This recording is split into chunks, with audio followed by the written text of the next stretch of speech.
सुरेंद्रपुर एक छोटा सा कस्बा है जो अपनी खुशहाली के लिए मशहूर है। इस गांव के सभी लोग अपने अपने कारोबार में कामयाब और खुशहाल हैं। लेकिन दौलत राम की खुशहाली को किसी दुश्मन की नजर लग गई है, इसलिए वो कई रोज से परेशान और बेहाल है। दौलत राम की परेशानी की वजह उसकी किराने की दुकान है, जिसका माल अब फरोख्त होना बंद हो गया है। कस्बे के लोग अब दौलत राम की दुकान से किराने का सामान खरीदना पसंद नहीं करते, क्योंकि दौलत राम सस्ता और सड़ा हुआ सामान महंगी कीमत पर फरोख्त करता है। दौलत राम अपने इस गुनाह को माने बिना अपनी किस्मत का रोना रोता है। सुनती हो, मेरी किस्मत फूट गई, मैं बर्बाद हो गया। ऐसा नहीं कहते हैं जी, ऊपर वाले पर यकीन रखिए, सब ठीक हो जाएगा। मैं तो ऊपर वाले पर यकीन रखता हूँ, लेकिन मेरे ग्राहक मुझ पर यकीन नहीं करते। अपनी दुकान को किसी की नजर लग गई है जी। पहले आप कितना कमा लेते थे, अब तो पाई पाई को मोहताज हो गए हैं हम। लगता है हमें अपना कस्बा छोड़कर कहीं और जाना पड़ेगा। अब्बू जान, हम नानी के घर चले। मेरी बेटी कुसुम सही फरमा रही है, आपको हमारे मायके चलना चाहिए। क्या हम वहाँ घर जमाई बनकर रहेंगे? नहीं जी, वहाँ एक पहुँचे हुए फकीर हैं। वो अपने तंत्र मंत्र से लोगों की परेशानियों को हल करते हैं। अगर ऐसा है तो हमें बाबा के पास फौरन चलना चाहिए। चलो बेटी, हम नानी के घर चलते हैं। दौलत राम अपनी बीवी के साथ तांत्रिक बाबा की झोपड़ी में आता है। बाबा हवन कर रहे हैं। परेशानी बड़ी है, मैंने अपनी हुनर से सब देख लिया है। तुम्हारी दुकान पर किसी दुश्मन ने जादू टोना कर दिया है, जिससे तुम्हारा सामान फरोख्त होना बंद हो गया है। बाबा जी, आप सही फरमा रहे हैं।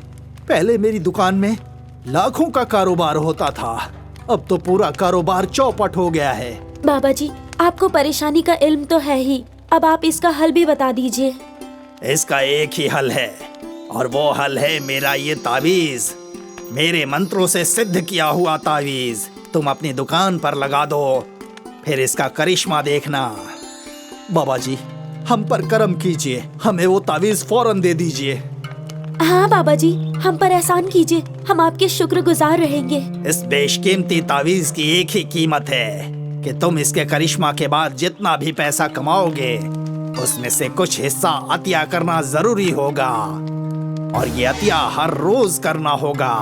अगर ये मंजूर है तो मैं तुम्हें मंत्रों से सिद्ध तावीज देता हूँ।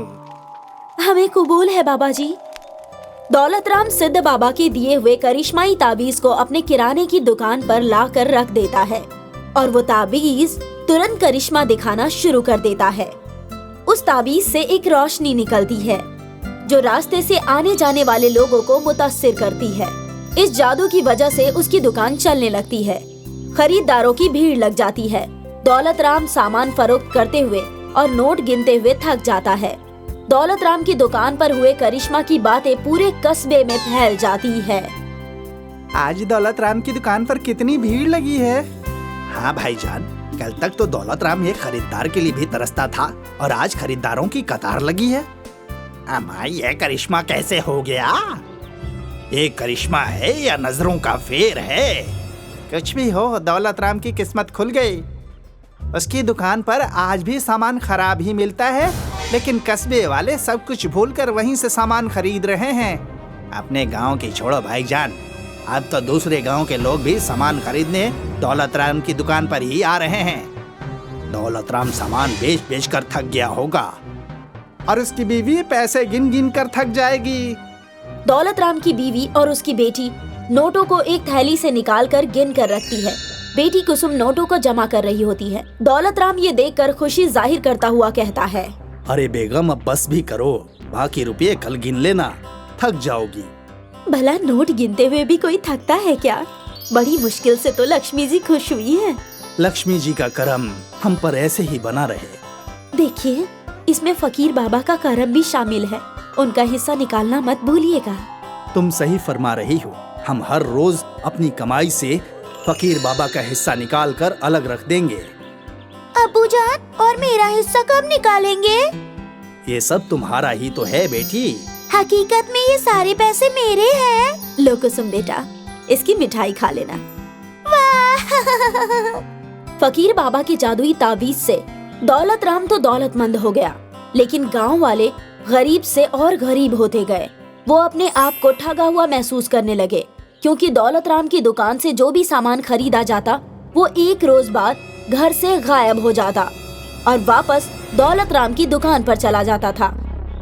दौलत राम की ये ठगी की बातें कस्बे की चौपाल से फैलकर पुलिस स्टेशन तक चली जाती है और पुलिस वाले इस शिकायत की संजीदगी से जांच करने लगते हैं। पुलिस थानेदार फकीर बाबा को गिरफ्तार कर दौलत राम की दुकान पर पहुंचता है। दौलत राम की दुकान पर पहले से फकीर बाबा आता है, जिसे देखकर दौलत राम हैरान हो जाता है। अरे बाबा जी, आप! आज शाम को मैं आप ही के पास आने वाला था, आपका हिस्सा लेकर। मेरा मतलब है अतिया लेकर। नहीं नहीं, मैं वो तभी थानेदार 2 हवलदारों के साथ दुकान पर आता है। दौलत राम, फकीर बाबा अकेले नहीं आए हैं, साथ में हम भी आए हैं। थानेदार साहब, फरमाइए आपकी क्या खिदमत करूं? खिदमत तो अब हम तुम्हारी करेंगे। क्या मतलब? फकीर बाबा ने हमें सब कुछ बता दिया है। इनके जादुई तावीज की मदद से तुम गोरख धंधा कर रहे हो, उसका खुलासा हो गया है। हाँ दौलत राम, मैंने सब कुछ बता दिया है। गांव वालों की शिकायत पर पुलिस ने तुम्हारे खिलाफ झूठ बोलने, दगा देने और ठगी करने का मामला दर्ज किया है। चलो अब पुलिस स्टेशन में बैठकर नोट गिनना। गिरफ्तार कर लो इसे। दोनों हवलदार दौलत राम और फकीर बाबा को पकड़ लेते हैं। दौलत राम और उसकी बीवी के बीच गुफ्तगू होती है। ऊपर वाले का लाख लाख शुक्र है कि आप पुलिस स्टेशन से छूटकर घर आ गए। हाँ बेगम, हम अपनी बेटी कुसुम के नसीब से छूट गए। थानेदार साहब ने हम पर बड़ा रहम किया जो हमें छोड़ दिया। हमने जो पैसे बेईमानी से कमाए थे, थानेदार साहब ने वो सारे पैसे लेकर वो गांव वालों में बांट दिए। इससे गांव वालों ने भी हमें माफ कर दिया। ये सब हमारी लालच और बेईमानी का नतीजा है। आपने सही फरमाया।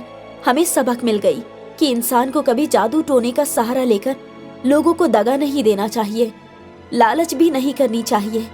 हम ऊपर वाले की कसम खाते हैं कि अब कभी लालच और बेईमानी नहीं करेंगे। सुरेंद्रपुर एक छोटा सा कस्बा है जो अपनी खुशहाली के लिए मशहूर है। इस गांव के सभी लोग अपने अपने कारोबार में कामयाब और खुशहाल हैं। लेकिन दौलत राम की खुशहाली को किसी दुश्मन की नजर लग गई है, इसलिए वो कई रोज से परेशान और बेहाल है। दौलत राम की परेशानी की वजह उसकी किराने की दुकान है, जिसका माल अब फरोख्त होना बंद हो गया है। कस्बे के लोग अब दौलत राम की दुकान से किराने का सामान खरीदना पसंद नहीं करते, क्योंकि दौलत राम सस्ता और सड़ा हुआ सामान महंगी कीमत पर फरोख्त करता है। दौलत राम अपने इस गुनाह को माने बिना अपनी किस्मत का रोना रोता है। सुनती हो, मेरी किस्मत फूट गई, मैं बर्बाद हो गया। ऐसा नहीं कहते हैं जी, ऊपर वाले पर यकीन रखिए, सब ठीक हो जाएगा। मैं तो ऊपर वाले पर यकीन रखता हूँ, लेकिन मेरे ग्राहक मुझ पर यकीन नहीं करते। अपनी दुकान को किसी की नजर लग गई है जी। पहले आप कितना कमा लेते थे, अब तो पाई पाई को मोहताज हो गए हैं हम। लगता है हमें अपना कस्बा छोड़कर कहीं और जाना पड़ेगा। अब्बू जान, हम नानी के घर चले। मेरी बेटी कुसुम सही फरमा रही है, आपको हमारे मायके चलना चाहिए। क्या हम वहाँ घर जमाई बनकर रहेंगे? नहीं जी, वहाँ एक पहुँचे हुए फकीर हैं। वो अपने तंत्र मंत्र से लोगों की परेशानियों को हल करते हैं। अगर ऐसा है तो हमें बाबा के पास फौरन चलना चाहिए। चलो बेटी, हम नानी के घर चलते हैं। दौलत राम अपनी बीवी के साथ तांत्रिक बाबा की झोपड़ी में आता है। बाबा हवन कर रहे हैं। परेशानी बड़ी है, मैंने अपनी हुनर से सब देख लिया है। तुम्हारी दुकान पर किसी दुश्मन ने जादू टोना कर दिया है, जिससे तुम्हारा सामान फरोख्त होना बंद हो गया है। बाबा जी, आप सही फरमा रहे हैं। पहले मेरी दुकान में लाखों का कारोबार होता था, अब तो पूरा कारोबार चौपट हो गया है। बाबा जी, आपको परेशानी का इल्म तो है ही, अब आप इसका हल भी बता दीजिए। इसका एक ही हल है, और वो हल है मेरा ये तावीज, मेरे मंत्रों से सिद्ध किया हुआ तावीज। तुम अपनी दुकान पर लगा दो, फिर इसका करिश्मा देखना। बाबा जी, हम पर करम कीजिए, हमें वो तावीज फौरन दे दीजिए। हाँ बाबा जी, हम पर एहसान कीजिए, हम आपके शुक्रगुजार रहेंगे। इस बेशकीमती तावीज की एक ही कीमत है कि तुम इसके करिश्मा के बाद जितना भी पैसा कमाओगे, उसमें से कुछ हिस्सा अतिया करना जरूरी होगा, और ये अतिया हर रोज करना होगा। अगर ये मंजूर है तो मैं तुम्हें मंत्रों से सिद्ध तावीज देता हूँ। हमें कबूल है बाबा जी। दौलत राम सिद्ध बाबा के दिए हुए करिश्माई ताबीज को अपने किराने की दुकान पर ला कर रख देता है और वो ताबीज तुरंत करिश्मा दिखाना शुरू कर देता है। उस ताबीज से एक रोशनी निकलती है जो रास्ते से आने जाने वाले लोगों को मुतासिर करती है।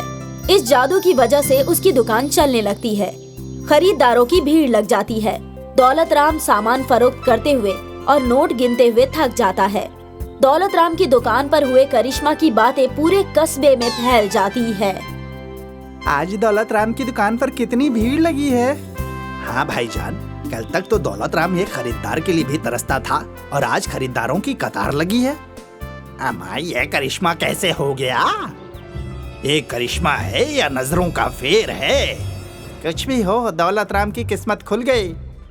उसकी दुकान पर आज भी सामान खराब ही मिलता है, लेकिन कस्बे वाले सब कुछ भूलकर वहीं से सामान खरीद रहे हैं। अपने गांव की छोड़ो भाईजान, अब तो दूसरे गांव के लोग भी सामान खरीदने दौलत राम की दुकान पर ही आ रहे हैं। दौलत राम सामान बेच बेच कर थक गया होगा और उसकी बीवी पैसे गिन गिन कर थक जाएगी। दौलत राम की बीवी और उसकी बेटी नोटों को एक थैली से निकालकर गिन कर रखती है। बेटी कुसुम नोटों को जमा कर रही होती है। दौलत राम ये देखकर खुशी जाहिर करता हुआ कहता है, अरे बेगम, अब बस भी करो, बाकी रुपये कल गिन लेना, थक जाओगी। भला नोट गिनते हुए भी कोई थकता है क्या? बड़ी मुश्किल से तो लक्ष्मी जी खुश हुई है। लक्ष्मी जी का करम हम पर ऐसे ही बना रहे। देखिए, इसमें फकीर बाबा का करम भी शामिल है। उनका हिस्सा निकालना मत भूलिएगा। तुम सही फरमा रही हो। हम हर रोज अपनी कमाई से फकीर बाबा का हिस्सा निकाल कर अलग रख देंगे। अबूजान, और मेरा हिस्सा कब निकालेंगे? ये सब तुम्हारा ही तो है बेटी। हकीकत में ये सारे पैसे मेरे हैं। लो कुसुम बेटा, इसकी मिठाई खा लेना। वाह! फकीर बाबा की जादुई ताबीज से दौलत राम तो दौलतमंद हो गया, लेकिन गांव वाले गरीब से और गरीब होते गए। वो अपने आप को ठगा हुआ महसूस करने लगे, क्योंकि दौलत राम की दुकान से जो भी सामान खरीदा जाता वो एक रोज बाद घर से गायब हो जाता और वापस दौलत राम की दुकान पर चला जाता था। दौलत राम की ये ठगी की बातें कस्बे की चौपाल से फैलकर पुलिस स्टेशन तक चली जाती है और पुलिस वाले इस शिकायत की संजीदगी से जांच करने लगते हैं। पुलिस थानेदार फकीर बाबा को गिरफ्तार कर दौलत राम की दुकान पर पहुंचता है। दौलत राम की दुकान पर पहले से फकीर बाबा आता है, जिसे देखकर दौलत राम हैरान हो जाता है। अरे बाबा जी, आप! आज शाम को मैं आप ही के पास आने वाला था, आपका हिस्सा लेकर। मेरा मतलब है अतिया लेकर। नहीं नहीं, मैं वो तभी थानेदार 2 हवलदारों के साथ दुकान पर आता है। दौलत राम, फकीर बाबा अकेले नहीं आए हैं, साथ में हम भी आए हैं। थानेदार साहब, फरमाइए आपकी क्या खिदमत करूं? खिदमत तो अब हम तुम्हारी करेंगे। क्या मतलब? फकीर बाबा ने हमें सब कुछ बता दिया है। इनके जादुई तावीज की मदद से तुम गोरख धंधा कर रहे हो, उसका खुलासा हो गया है। हाँ दौलत राम, मैंने सब कुछ बता दिया है। गांव वालों की शिकायत पर पुलिस ने तुम्हारे खिलाफ झूठ बोलने, दगा देने और ठगी करने का मामला दर्ज किया है। चलो अब पुलिस स्टेशन में बैठकर नोट गिनना। गिरफ्तार कर लो इसे। दोनों हवलदार दौलत राम और फकीर बाबा को पकड़ लेते हैं। दौलत राम और उसकी बीवी के बीच गुफ्तगू होती है। ऊपर वाले का लाख लाख शुक्र है कि आप पुलिस स्टेशन से छूटकर घर आ गए। हाँ बेगम, हम अपनी बेटी कुसुम के नसीब से छूट गए। थानेदार साहब ने हम पर बड़ा रहम किया जो हमें छोड़ दिया। हमने जो पैसे बेईमानी से कमाए थे, थानेदार साहब ने वो सारे पैसे लेकर वो गांव वालों में बांट दिए। इससे गांव वालों ने भी हमें माफ कर दिया। ये सब हमारी लालच और बेईमानी का नतीजा है। आपने सही फरमाया। हमें सबक मिल गई कि इंसान को कभी जादू टोने का सहारा लेकर लोगों को दगा नहीं देना चाहिए, लालच भी नहीं करनी चाहिए। हम ऊपर वाले की कसम खाते हैं कि अब कभी लालच और बेईमानी नहीं करेंगे।